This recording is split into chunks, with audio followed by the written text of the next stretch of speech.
Okay, I'm back. I got my coffee. Yay! Very important part of the day. This is my second cup for today. Usually I drink one a day, not more than one. Today I'm on my second cup. But it's a windy day outside, and I think we're going to have some rain here. I think people are over trying to find my other live stream today. Here we go. Good morning, Ruth. How's the snow there? Are you able to get out of the house?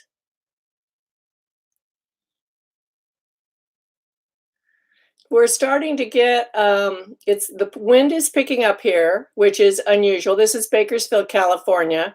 And oops, there's Lulu. And I think it's going to rain today. We hardly ever get any rain. Before all of this climate change business, we used to get maybe 3 to 5 inches a year. Now we're lucky if it rains one time a year. So it's raining a little bit, just sprinkling. In Bakersfield, we call it a 2-inch rain. That means there's 2 inches between the drops, and they evaporate soon after they hit the ground. Hello, Kiara from Germany. How are you? Okay, let's wait. Hello, Dolise. Sorry about the false start, but I had to go get my coffee. Today is one of those days I need the coffee.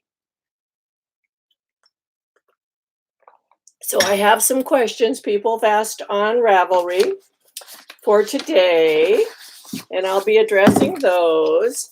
And I have my sweater finished down through the bottom ribbing.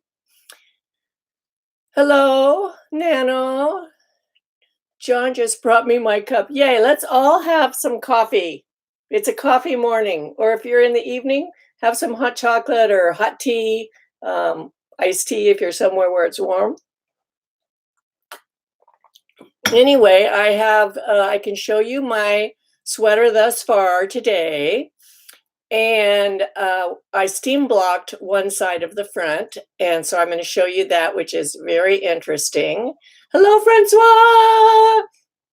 She's my new friend. I love her.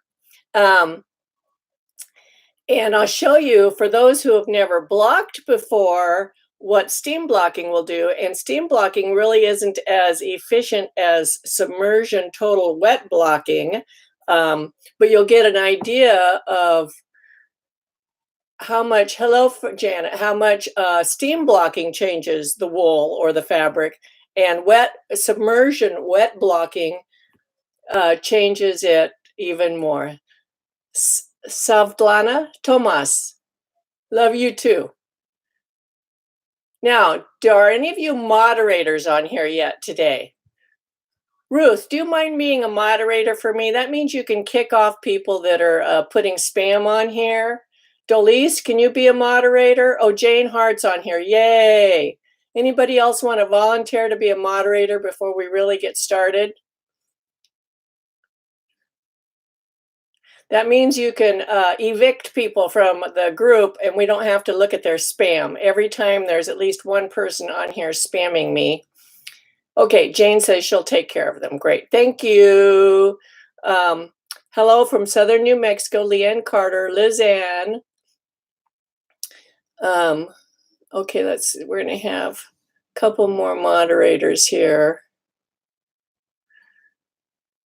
Okay.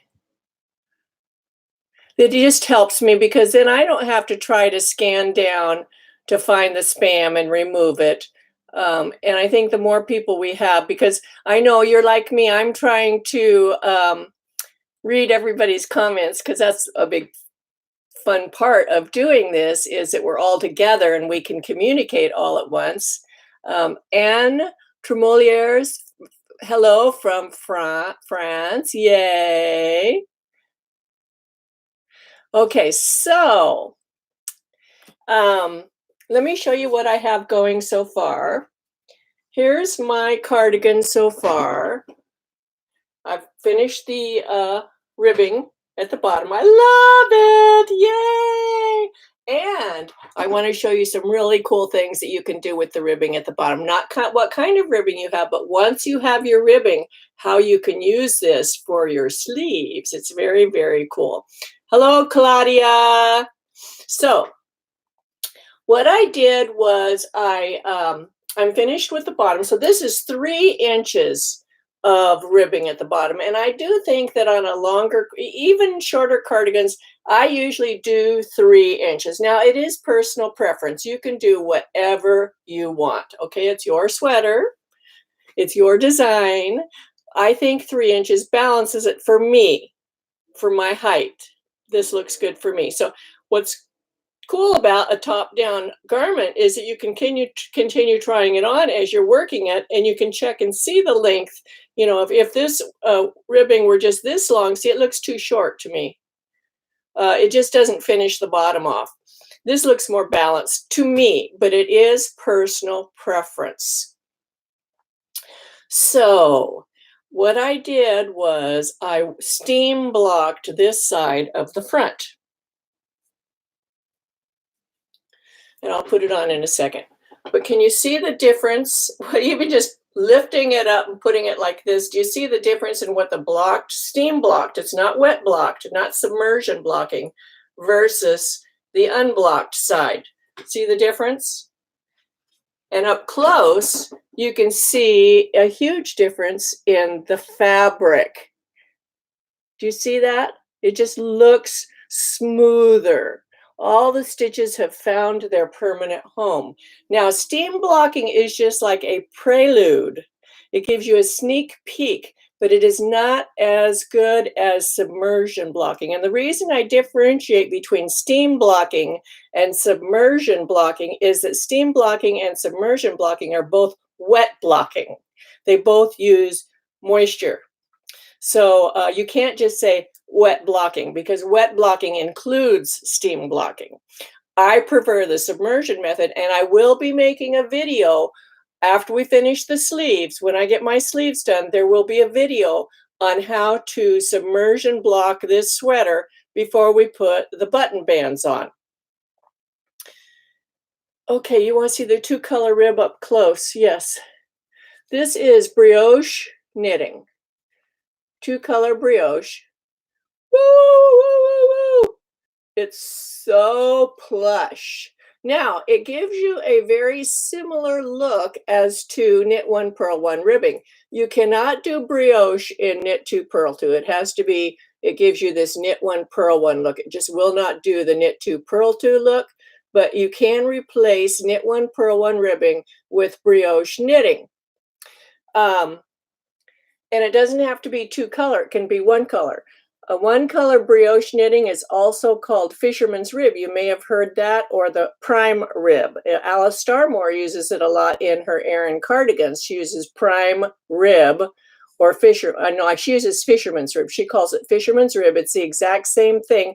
And the technique called knit 1 below, it produces the exact same results. It's just another way of doing brioche knitting. Brioche knitting can be done by putting the yarn over the shawl over the top of the next stitch, or it can be done by knitting 1 below. But whatever technique you use, you have to stay consistent. You can't change between the two.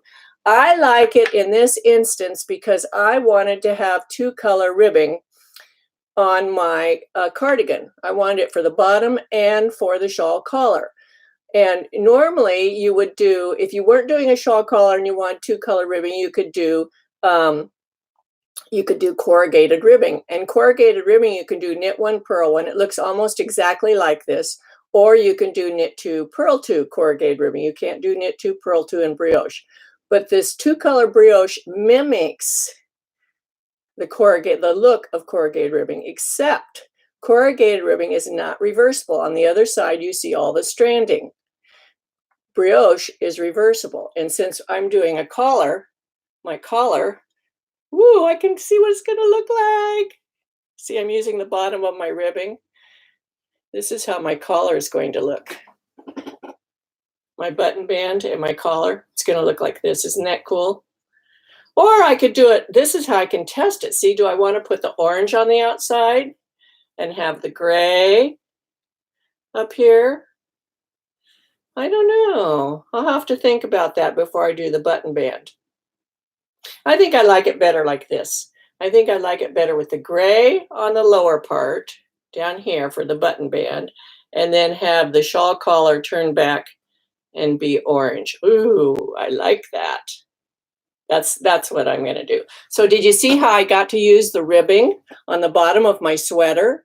I also do the same thing, like when I decide how big do I want the cuff to be on my arm, I take some of my body ribbing and I just put it around my wrist. I've got my watch on there. Let me do it the other one so you're not getting a fat wrist there because of my watch. Okay, so I put my ribbing around my arm where I want my sleeve to come to. I bring it together underneath, and then I count how many stitches that is. You can mark it. You can put a pin here if you want on each side, and you mark it, and that'll be your stitch count for the bottom of your sleeve. And I've got my, ooh, that's pretty, huh? But that's not the one I'm using. I'm using this one.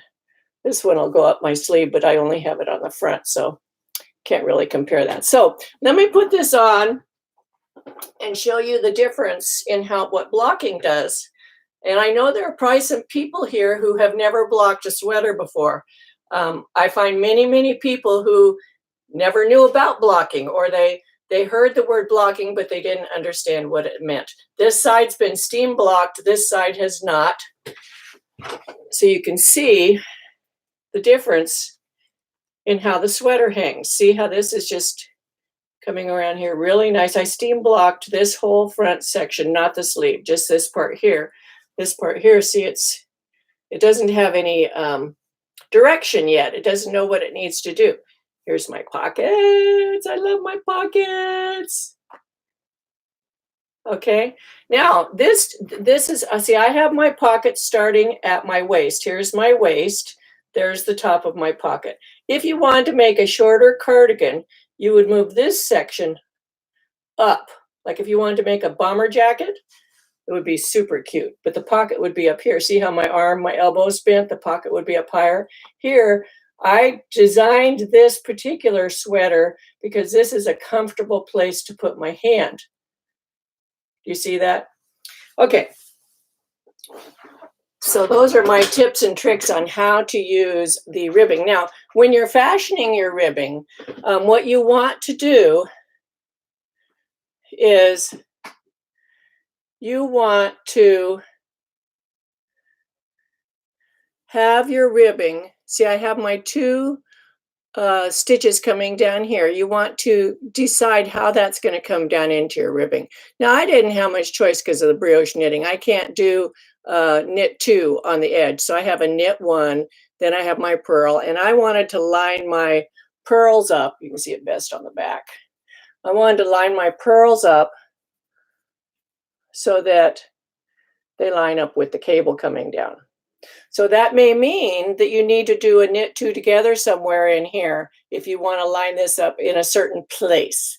Now, the next section that's coming out in written form comes out Friday, and I have some videos to go with it on how to make super nice ribbing and how to adjust your ribbing and how to bind off in ribbing. So on my brioche, there's many ways to bind off in brioche, but I chose just a standard bind off, and I bound off in knits and purls. So that makes the bind off edge go flat across the bottom. It doesn't curl up like this. I don't have my button band swatch here to show you. It's a good example, but I may have it next time. So do you see how the actual bind off goes along the bottom of the fabric and it doesn't show on the front? So it just gives you this nice clean, I have that gray line there. I chose gray for the bind off because I wanted it to frame from here. You see that? So it's kind of inconspicuous. Okay, enough about my sweater. I'm so excited about it. I can hardly wait to finish it. I'm starting the sleeves today. Yes, the spammers are terrible people, aren't they, Dolise? Can you put it lower? Carla, Nat, can you put it lower on your hand and show? Oh, you want to see this down lower? The ribbing lower? You can put it wherever you want, you know, however far you want And you can make your cuff turn up if you want to. And that's what's really cool about the brioche knitting is when you turn it up. So if I made my cuff extra long, like let's say I make it 4 inches long instead of 3, I could turn it up and still have a 2-inch. So it could be really long if it's cold and I want my sleeves to come way down like this, or I could turn it up. Oh, there's somebody going door to door. My dogs are going to bark. Sorry. Like this. Okay. You want to see the inside of the pocket? Yes. Here's the inside of the pocket.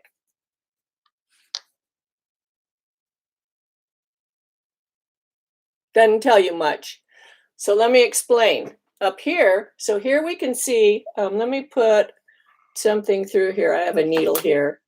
Okay, here is where I picked up stitches. So I'm going to just run this through here as a marker. Okay, that needle. That's where the stitches were on hold. So this is where they are on the back. They were on hold. You really can't tell, can you? And then this is where my increases were for my waist shaping. This is where we connected the pocket front to the lining along the side. This is where my front cable ended, see, because it's not on the lining. It's only on the front fabric, not on the lining. And then down here is where that second half of the pocket lining is, the extension. Can you see this part down here? And then we connected it here. So we connect to the purl bumps here, and we connect to the purl bumps here. And then the very bottom is where you do kind of like a 3-needle bind off, only you're just combining the stitches. I call it the combining row. And it's all of this is invisible. Do you see that? This is why I love this pocket. It's all knitted in one piece. There's no seaming. This is my original design. Dolise had a brilliant, brilliant idea because I really want to publish the pocket. You can do this top down or bottom up. I really want to publish the pocket as an independent pattern because I want it to be mine. I want people to know that I designed this, and that kind of puts my label on it so people can't steal it. I'm going to do a vest over the Christmas time. I'll design a vest. It might be in bulkier yarn with the pocket, with the directions for the pocket. And then I think I want to also do like a standalone so people can do the pocket in any weight yarn and how to adjust the size of it. Okay, let me run down the questions here on the side. Oh, coffee, yay, coffee. We're getting some gusty wind here, which is really kind of cool. Blow all the leaves off the trees. It'll blow all the leaves out of my yard so the gardener doesn't have to do that. Okay, let's see. If you have questions that weren't posted on Ravelry, post them along the side here. And I've heard from people, some people say they aren't able to hit the thumbs up on their iPads or their phones, but they can when they're watching on their computer or TV. Some people have told me that you're able to you can do better by using the YouTube app on your phone or your iPad, that when you're in the app, rather than going to Safari and or your web browser and going to YouTube, if you use the YouTube app instead, you're able to do the thumbs up or thumbs down, and you can leave comments, because I know it's frustrating when you're watching and you want to chip in and you want to give your comment and there's nowhere on your phone for you to comment. So try the app. You might have to download it from the App Store or whatever you use to get your app. So let me go down here. Okay. Oh, Dolise, did I make you a moderator? Yes, you're a moderator. Okay, so hello. Hi, Diana. Diana Danko is the one that does the timestamps for me, and I appreciate that so much. And I know all of you appreciate it too. So you should say thank you, Diana, because that's a lot of extra work that she does, but it enables you to find the topics you want on these live streams. The live streams are so darn long. They're all about an hour long, and I know that can deter some people from watching them, but there's very, very valuable information in these live streams, and by her putting the timestamps, you can just skip right to the place you want to see. Okay, Lorraine says thank you. Thank you, Lorraine. And Trina says love the knit along. Okay. Cindy Jones. Hi, Cindy. This is her first time watching. She's one of my local knitters. I love her. Claudia, hello. Miss Lacey Rhodes. Hi, Lacey. Okay. Oh, I wish I could scan faster. Blocking makes a world of difference. Lilacs for Angels, that's Ruth. Yes, blocking. And if you've never blocked before, I hope you blocked your swatches and you saw the difference that it made for there. And by the way, we're not done swatching. Remind me, I have to tell you about swatching before the end of this video. Found you, Cheryl Peterson. Hi, Cheryl.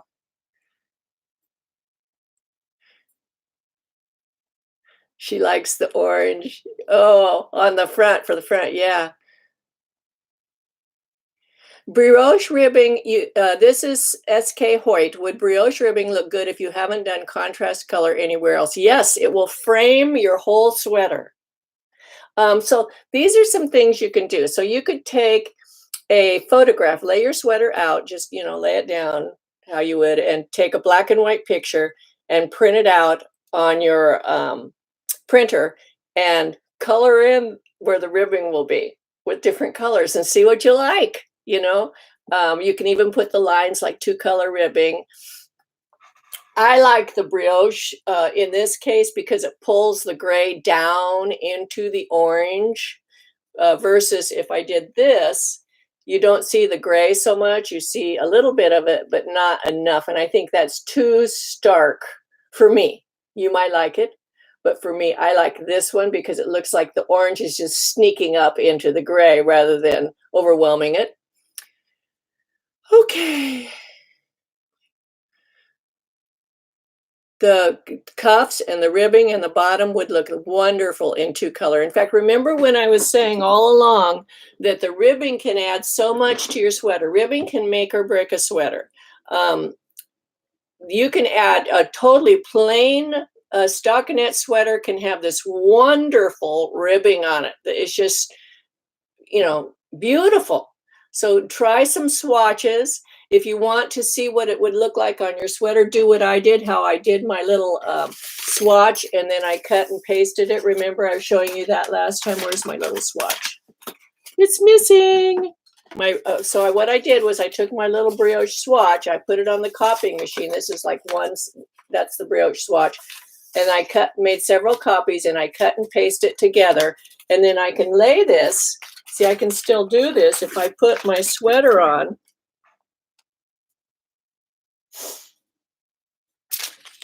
If I put my sweater on and I want to see, okay, do I want the gray up the front?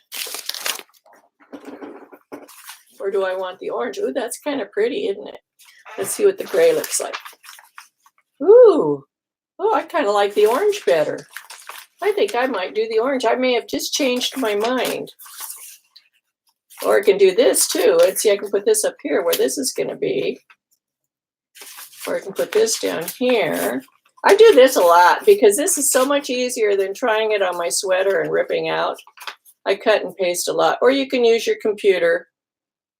I'll have to experiment with that more. I'm not convinced which way I'm going to do it yet.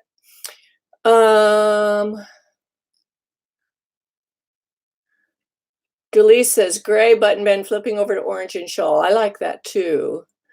Okay. Yesterday about the SSP. Carol, no problem, Carol. She was a little bit concerned about the SSPs. I have found in the knitting classes that I teach in person, and I have taught several hundred people how to knit in person, from basic knitting all the way up to advanced knitting, that the majority of people have no idea how to work an SSP. They think that it's you slip as if to knit, and then you purl them together through the front like you would do a normal purl stitch. And that is not correct. It creates a twisted stitch on the other side of your work. An SSP that is worked correctly on the wrong side of the fabric will look exactly like an SSK on the right side. So you can test yours. You can do an SSP, turn it over and look at the other side. Does it look like an SSK? If it does, then you worked it correctly. I posted a video on how to do the SSP in our Ravelry group. And you can also just search my YouTube channel you know, you can search for whatever you want to see, and I have a video on how to do an SSB. Okay. Now let's see. Looking over the weekend to buy your steamer for $5. Great deal. Now, yes, Carol asked, I was on it. Okay, hold on. I missed some. This jumped up. How wide will the button band be? My button band is going to be 3 inches wide, so it's going to be the same as the bottom of my sweater, which is this also. This is also 3 inches wide. Okay. Let's see. Gosh, it jumped way up. I don't like that. Okay, the SSP's pocket. Can I use a finger weight yarn for the cable when the sweater is sport weight? Yes, you can. You can combine weights of yarn together in projects. Just do a test swatch first. I hope that by now you guys are all in love with swatching. I swatch a lot. Do a little test swatch first. And if you like it, go for it. I combine weights of yarn all the time. I have no problem with it. If it looks good to me, I'm happy with it. Okay. Love the vest idea. Separate pocket pattern. Yes. Jolie says she'll buy the vest pattern. For my people, oh, never mind. The independent pockets. Yes, that's a good idea. Not seeing any spam here. Have no idea. Good. 2-color brioche. I have a lot of videos on brioche in single color and 2-color. If you go to my YouTube channel, which you're already at watching this, you can go to my playlist, and I have a whole playlist on brioche, fixing mistakes, increases, decreases, all that kind of stuff. In fact, in my collar, I'm going to be using brioche increases, so I'll be showing you those when we get to that part too.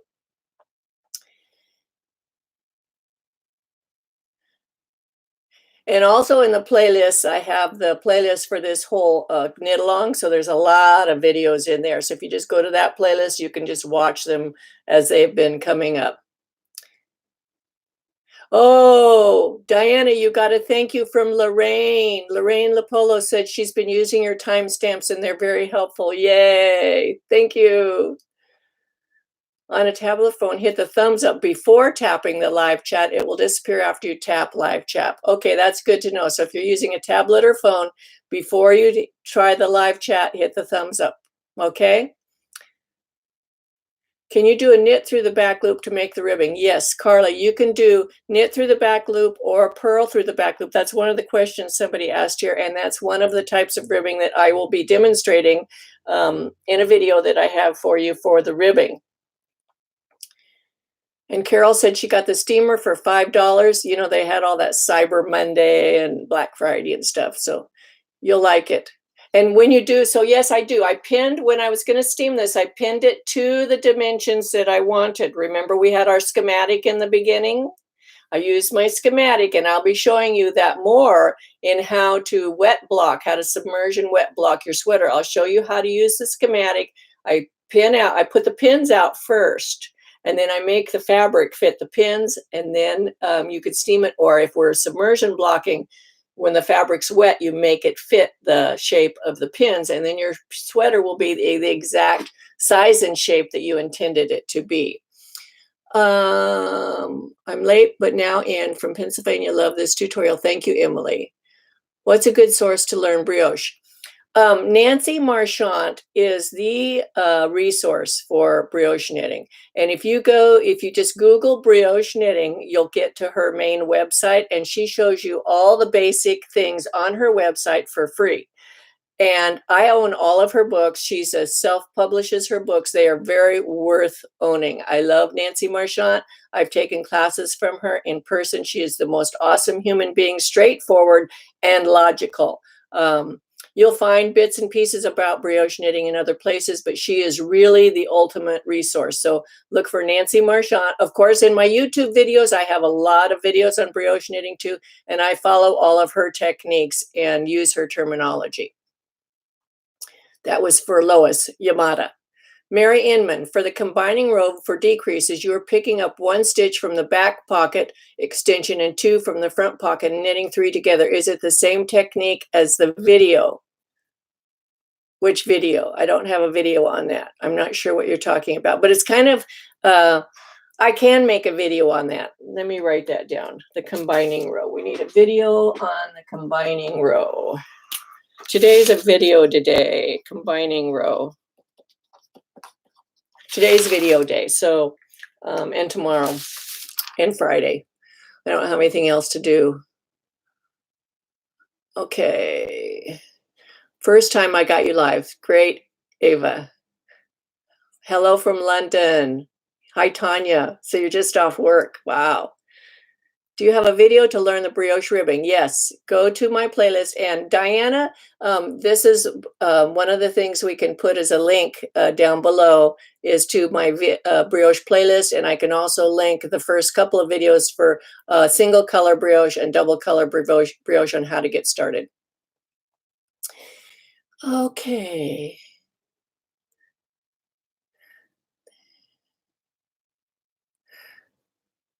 Hey, Carol, yay, I did it right. That's for the SSPs. Yay. Okay, Pamela Matthews says, I led a session at our guild this week on swatching. I talked about what I've learned here and it was really well received. Great. And share me with your friends, share my videos. I've told you before, like right now, I'm probably getting about 200,000 views every 28 days. And for 200,000 views of my videos, I get paid about $670, not very much. If you divide the dollars by the views, it's like 0.008 cents a view, but I do use that money. So by sharing my videos with other people, they watch, they get to learn, and I make a little bit of money. I'm not going to get rich doing this, believe me, but it covers my yarn expenses. Hi, Suzanne from Suzanne. Just got home from work. Oh, yeah, I was going to show you my box full of swatches. I think I'll do that next time. I love the pattern idea. I love the look of the knit through the back loop. Yes, I like that too. It makes a very crisp ribbing, and I use that a lot. Okay, a video on 3-needle bind off. I don't know if I have that, but I'll do that. I think I do. Oh, I have one on 3-needle bind off. I do have that. Yes, I have it on Knitwise and Purlwise. I already have one of those. Do we have other options on ribbing and bands collar? Would like to add more texture. I'm using a solid color of coral, for instance, a seed stitch or double seed stitch. Yes, that's one of the examples that I'm showing. Moss stitch would look lovely. Double seed stitch would look lovely, especially the shawl collar. Oh my God, it would be luscious, very plush and beautiful. Okay, absolutely singing your praises. I told the guild members you are my knitting goddess. Thank you. Okay, hello from Brazil. A couple of ladies in my knitting guild are watching your videos now. Great. Okay. Yes, it is. It's the same technique as the knit 3 or purl 3 together. Okay, so now let's go to the questions that were submitted on Ravelry, okay? This one's from Demetria, and I don't see her here yet. I hope she gets to check in. She still does not. Okay, so on her, she has a special pocket. Her pocket on her front cable design is wider. So on her pocket, the cable comes way down this part of the pocket, and she added a little skinny area along here to complement it. And her sweater is going to extend down past her cable. Way past here. So, I mean, past the bottom of the pocket, not the cable. I misspeak a lot. Have you ever noticed that? I say the wrong words a lot. So here's her pocket. It's going to come down to here. Then she's going to do the combining row, and then the sweater is going to continue before her ribbing because she wants to make a tunic. And if she moved the pockets down there, it's too low for her hand. So the pockets are going to be in a comfortable area. Then her sweater will continue past the pockets. So on her combining row, she's concerned because I said to not do the decreases below the cables if you want to continue the cables down, because the decreases will interrupt the cables. So she just has a narrow area in her pocket that is not cables. So in that case, Demetria, yes, you're going to have to experiment a little bit with how you could move the decreases around. Now, for the area that's going to continue straight down in the cable, I don't know. I'm going to have to think about it. This might be a one-on-one thing that I have to work with you on. I've got to think about it when I'm not like live, so my brain functions better. And we'll figure out a solution for your pocket. So don't worry, there is a solution. There's always a solution. Okay, let's see the next one. And one more thing, she says, I have issues with right and left. Oh, at the bottom of page 43 in the directions, I say to put your sweater on your lap because this is, you're going to be doing a wrong side row. So if you have, let me turn this down so you can see my lap. If you put your sweater, this is all the directions when I'm saying, hold your sweater up by the sleeves, the tops of the sleeves, lay it on your lap. Then you're ready. You have the neck up close to you, the pockets further away. Then if you're going to do a right side row, you would pick up the left pocket, right?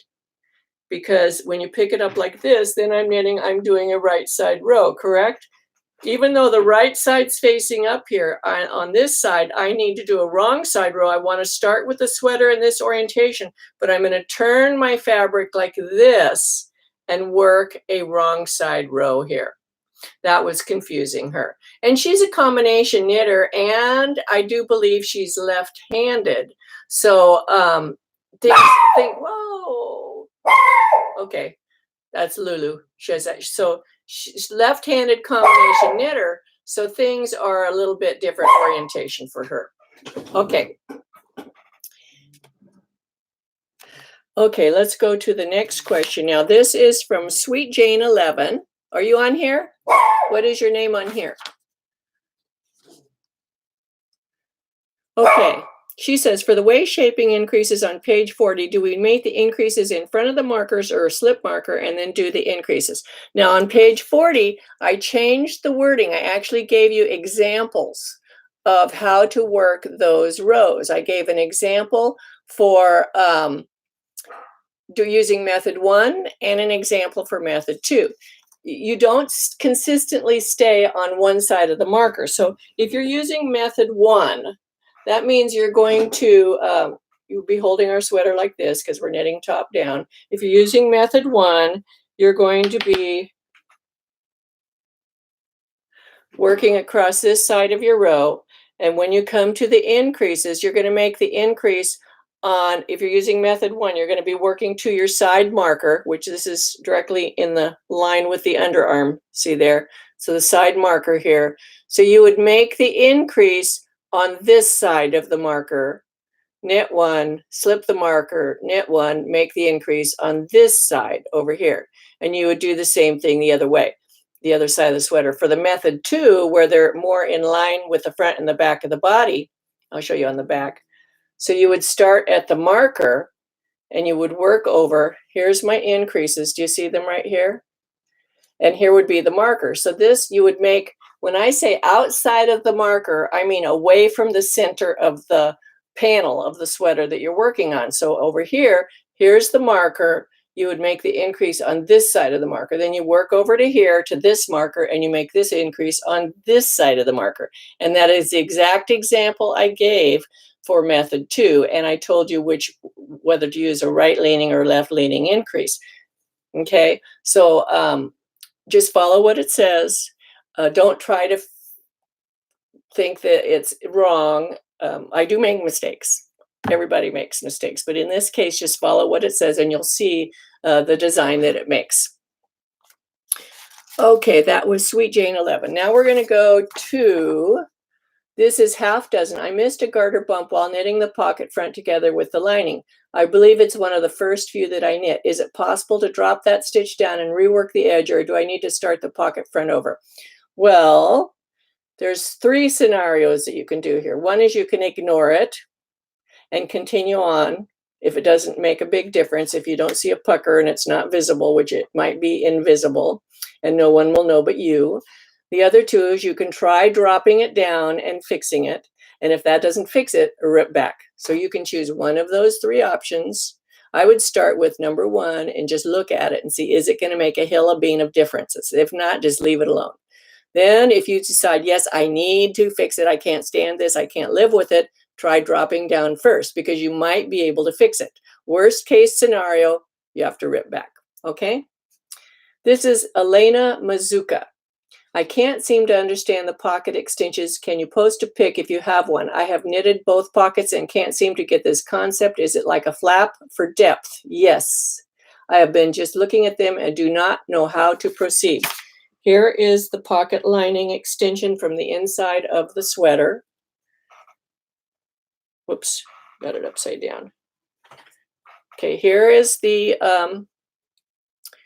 see here? So when I got to this part of the sweater, this is the inside, this is the wrong side of the fabric, I just knitted this part down. These stitches weren't worked at that time. So you're just making this flap that comes down like this. It's 2 inches deep and as wide as your pocket lining. Okay, that's the flap. From the front, you can't see it at all because it's covered up by the front of the pocket. This is where we connect it here. See if I pull that apart even. Doesn't that look good? Isn't it awesome? It's invisible. And this is that stitch I was talking about where we did the net front and back. This is where it spans across and that keeps that, see, it won't stretch out. Keeps that fabric from coming apart there. Okay, next question. This is from Alamazuka again. Oh, I answered that one. This one's Susan Marie. Susan, are you on here? Hello, if you are. I just watched the 11/25/19 live stream video, and I appreciate Suzanne mentioning why she chose 2-color brioche over 2-color corrugated ribbing for her shawl collar. Are there other advantages of using brioche over 1x1 or 2x2 ribbing? Is there an advantage of 1-color brioche versus 1-color ribbing? I'm not doing any intarsia, thus I'm working with only 1 color. I'm wondering if there are reasons that I should be considering brioche for my ribbing. Thank you. Number one, I want to mention with brioche, it makes very big stitches. So if you had, let's say you used a size 5 needle on your sweater, you'll probably have to go down to a size 3 or size 2 if you want to switch to brioche knitting. In my sweater, I knitted the whole sweater on a 3, a US 3, and I switched to a US 1 for the brioche knitting. And I still had to do a little bit of compensating, which I mentioned in the last video. Brioche makes big knitting stitches. Regular knit 1 purl 1 ribbing makes larger stitches than your stockinette, but it still fits smoothly in.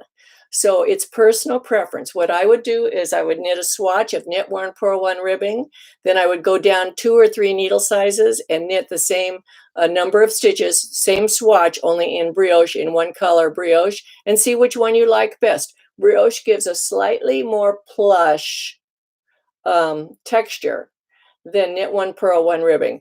And it's, I think, maybe about the same stretchiness. I will actually compare that myself. I haven't done that exact swatch comparison, and I'll do that because then I can give you better feedback on it.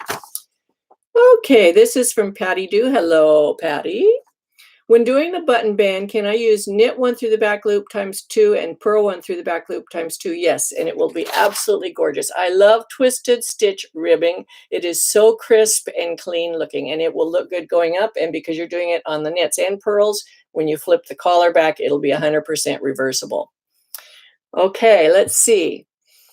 Now, it's Carol. About yesterday in the purl 2 together and SSP, can you explain why we did purl 2 together, SSP, then knit 2 left pocket, purl together, SSP? Yes, I can, because I wanted it to line up with the stitches. So here we are. We're going this way, knitting this direction because it's bottom up. So when you get to here, if you do the purl 2 together and the SSP, can you see how this column of stitches right here continues uninterrupted? Can you see that? And this column of stitches continues uninterrupted.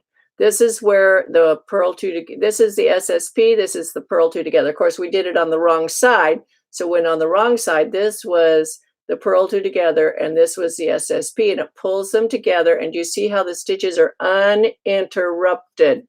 There's no twisted stitches.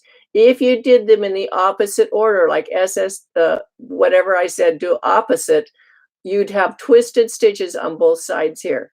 Not look good. So believe me, I have knitted that pocket a gazillion times. When I was first designing it, I probably spent 2 weeks just on that one little area of the pocket trying to figure out what the heck could I do to make those 2 pieces of fabric connect together without having a big open loop there of stretched out yarn. Okay, let's see if I missed any. Oh, it would be great for French knitters to have transduction of your patterns and videos. Wouldn't that be awesome? Now, on my videos, I always do them, I always have the closed captioning turned on, and I always say to allow it to be translated into other languages. So I don't know if you've tried using the closed captioning. It should automatically translate it for you. But if anybody wants to volunteer to translate any of my patterns, I would love that. I think my Starry Starry Night socks are in several different languages already, but I haven't had any of my other patterns translated into French. If anybody wants to volunteer, that would be great. I don't speak French. I barely speak English, so I'm open to that. Let's see. Okay, so I think we're almost done. So I want to tell you what you need to do for swatching for homework now. You need to do a swatch of whatever ribbing you choose for the bottom of your sweater using the needles that you're currently working with, unless you're choosing to do brioche. If you're going to choose to try to do the brioche, go down a couple needle sizes. But you need to knit a swatch at least 3 inches wide and about 3 inches long. 4 inches wide would be nice, 3 inches long of your chosen ribbing. Bind it off and block it. And let it dry, carry it around just like the regular blocking. And then we need to be able to compare your stitch gauge of that fabric to your stockinette stitch gauge of your sweater. When you're blocking the ribbing, do stretch it a little bit. Normally I say do not stretch ribbing, but in the bottom of the sweater, we want this sweater, remember I talked about this earlier, we don't want this ribbing to pull the sweater in. We don't want our sweater bunched up. That's an old style. That's like from the 50s and 60s. Hush, hush, Lulu. The 50s and 60s, when the sweater's pulled in and we're tighter at the bottom, we're not in the 50s and 60s. We want it to come straight down. At the same time, we don't want it to flare. We don't want this to be bigger than our sweater because then it will flare out and it won't look good. You want it to fall straight down from the fabric. So when you're blocking your ribbing, do stretch it just a little bit, not completely stretched out, but stretch it a little bit. We're going to block it. And then we'll be able to use the numbers. It'll be in the written handout on how to use those numbers and how to adjust. This is, again, a cable flare, or it's a fabric to fabric compensation that we may have to make. The second swatch that I want you to make, yes, Sunday will be 2 o'clock. Yes, thank you, Dolise. Dolise is my manager. I need a manager, and she does great at it. All of you serve your own purposes, and we all come together as a team, and it helps all of us.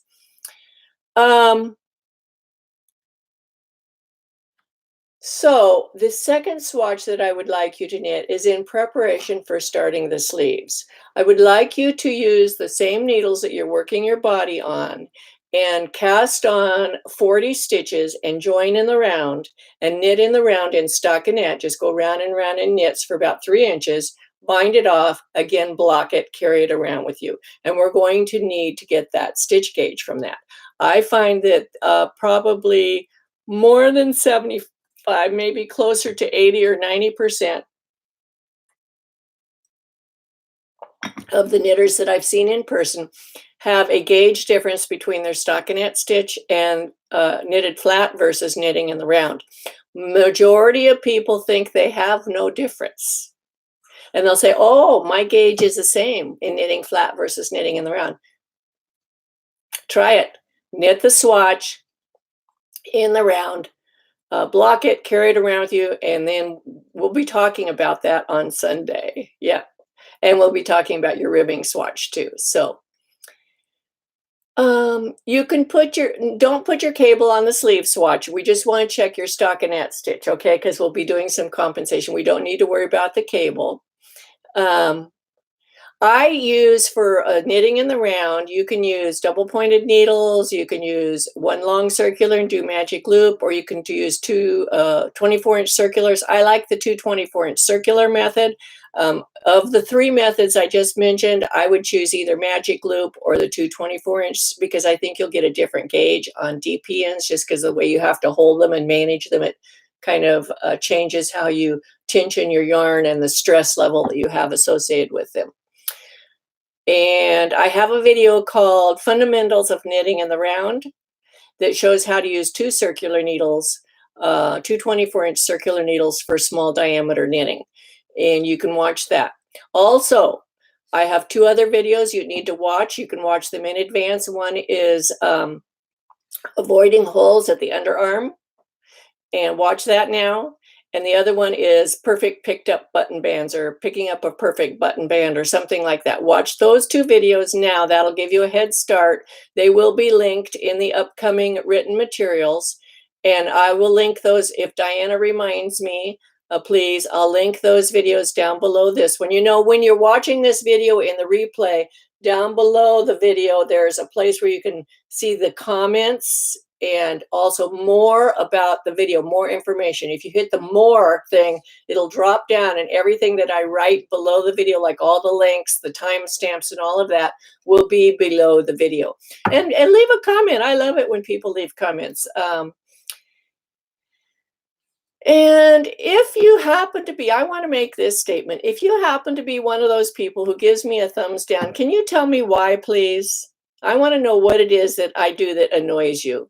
I have somebody or some people that give me one thumbs down or two thumbs down, and then I get like 150 thumbs up. I don't know what those two thumbs down are for. Maybe people accidentally hit the thumbs down. That's what I hope to think. And they don't know how to correct it. If you accidentally hit the thumbs down, just hit it again and it goes away. Okay.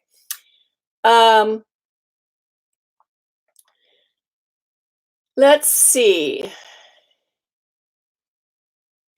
If you're going to plan to knit your sleeve with a 16-inch circular needle, use that needle to knit in the round, okay, for your test swatch for your sleeve. And then I would also, just for the heck of it, compare that with using either magic loop or two 24-inch needles and knit the same exact swatch and compare the two.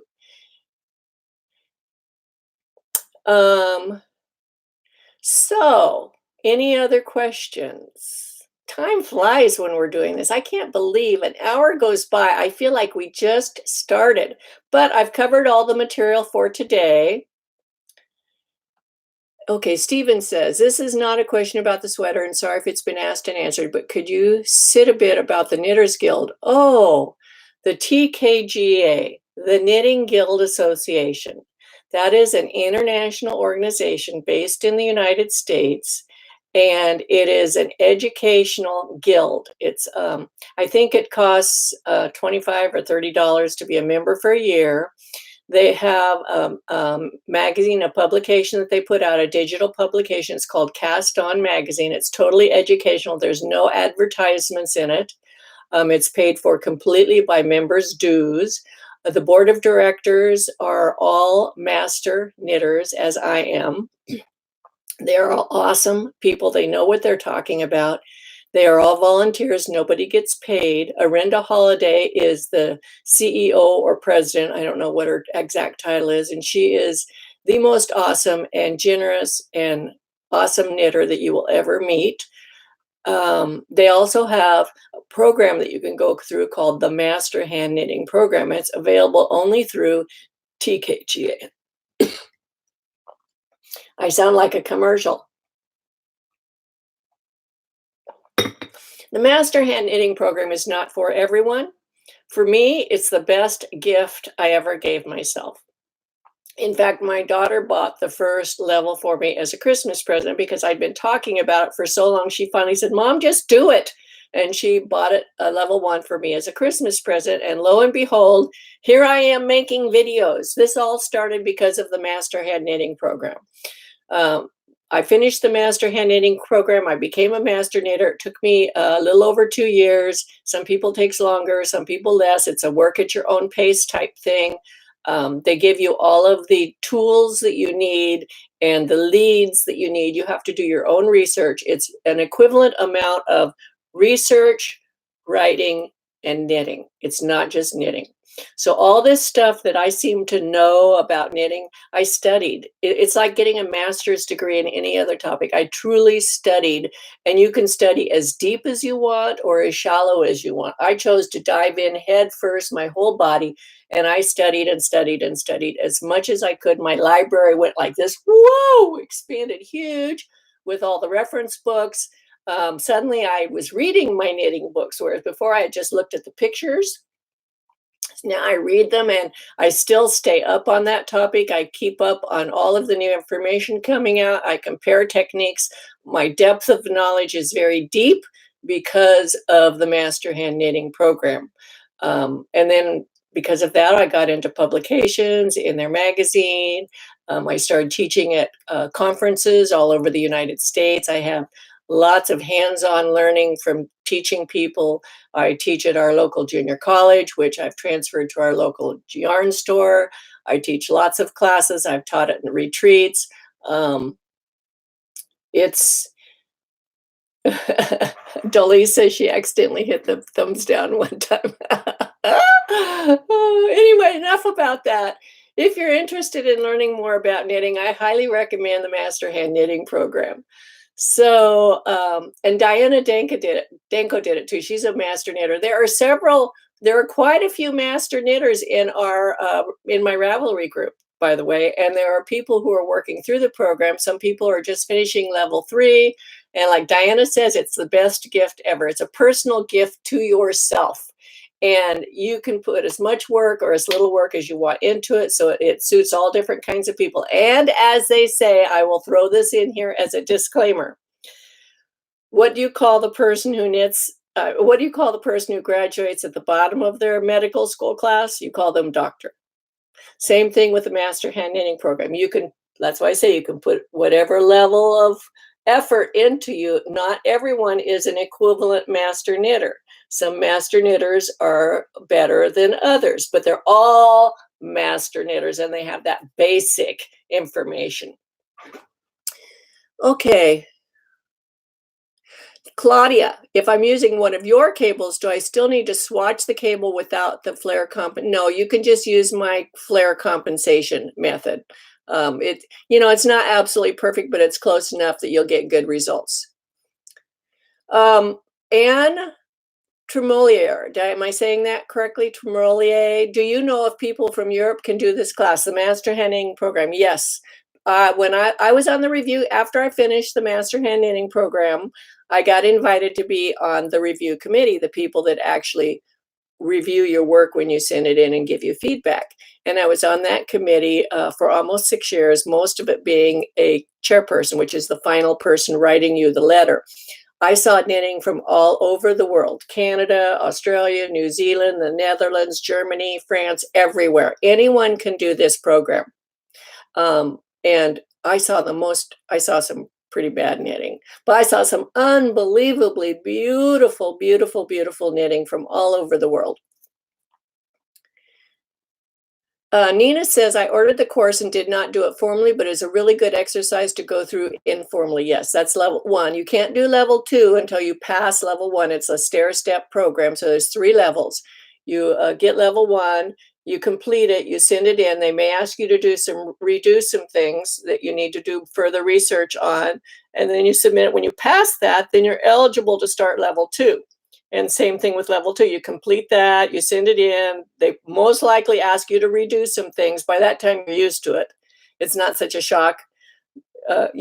We all, when we do level 1, we think our knitting is perfect. And we're going to send it in and they go, oh, you're such a good knitter. And send your box back to you. No. They say, on this swatch, why don't you try this, blah, blah, blah. I think that you have this problem over here, and here's some ways that you can, areas that you can go to research to fix that problem. And suddenly you're going, oh, like before I did the Master Hand Knitting program, I thought I was a really good knitter. Now I go back and I look at my work before the program. Oh my goodness, I couldn't even see my mistakes at that time. Now, unfortunately, I can see mistakes from across the street because my eyes are so trained from doing all the review work. That can be a good thing and a bad thing. I don't point mistakes out to people. unless they want to know. Like if they're in one of my classes and I'm teaching them, yes, I point out their mistakes. But if they're wearing their prize sweater and it's got a lot of glitches in it, I say, what a beautiful sweater. I love your sweater. So my friends, they never know if I'm really saying it's beautiful or if it's just beautiful. And they kind of gauge my responses. They have this like a 1 to 5 thing on my responses to know whether their knitting's really beautiful or not. Okay, anything else? I would love to come to Germany. I would love to go all over the whole world and share my knitting. One of the best tips I learned from you was to knit on the tips of my needles. Amazing and how much better my stitch definition is. I can't tell you that is the best thing because, and if I want to make a video. Actually, I'm going to do this someday at our social knittings. What I want to do is put my camera right over people's shoulder, and I'm going to have everybody use the same yarn and needles. I'll pass it from person to person. I'm going to put a black pad under them and have them knit a row. And then go to the next person, knit a row, knit, and then I'll make another video of just purling. So you can see all the ways that people hold their needles and yarn and how they form their stitches. It would just be like 3 or 4 seconds of this person, then this person, then this person, and this person. I think that would be a great video. But on the other hand, what I was going to say is I've seen people who make a knit stitch and then they go like this and pull the yarn apart to tighten up the stitch. Then they make a knit stitch and then they pull apart. Those are the people that are going to have unevenness in their knitting. Another thing that makes uneven knitting is bunching all your knitting up on this needle and then knitting till you can't move any more stitches here, then sliding these all down this way, sliding these all this. So then you get a huge variation in your tension across those stitches. It's better to learn. I use these fingers to massage the stitches up on this needle and these fingers to push them away as I'm going. So all my fingers have a job. And that's why I also like I'm knitting my sweater on a 24-inch needle. If I have my 24-inch needle like this, all of my stitches are right here. If I use a 42-inch needle and it's like this, I have to schlep my work around the needle constantly. I'm spending a lot of time moving everything across the cable to get it up to here to knit, and that also changes my tension. So, okay. Anything else? Okay, so I am going to go chill out for a little while, and then I've got some work to do on some videos for you all. And I'll see you here on Sunday. What time, Dolise? What are we doing on Sunday? What time? I forgot. Sunday, 2 p.m. Pacific time. That is UTC -8. Which do you guys prefer? Do you prefer me putting in Pacific time or UTC 8? Let's take a vote. Anybody have a preference? If you don't vote, I'll just always put both of them. But I'm just curious. I never heard of UTC until like a month ago. I have no idea what it was. But I guess a lot of people use that. Or I could say California time. I think everybody in the world knows where California is. But Pacific time is basically California time. Okay, so give me a thumbs up if you haven't already. Be sure to leave comments, share my videos with your friends, and post your pictures on Ravelry. Create project pages for your sweater. Have you noticed that I look at your pictures? I do. I go through and I look. And a couple of them I've caught boo-boos before they got really way out of control. So I kind of keep an eye on what you're doing. If you post your pictures every day, I look. I go to my project, to my designing page, and I can see user activity, and you can look at that too. It's open to everybody, and I can go down and see who's posted new pictures, and I do that once a morning. Hello, Lulu. And in part of I have a regiment that I do in the morning. I answer all my emails. I look at all the comments on Ravelry. I look at the comments on YouTube and Facebook, and then I look at the new pictures, and then that's my morning job I do. Anyway, Kathy, do you see them in your project? Post your pictures in your project, and and then I can look at them.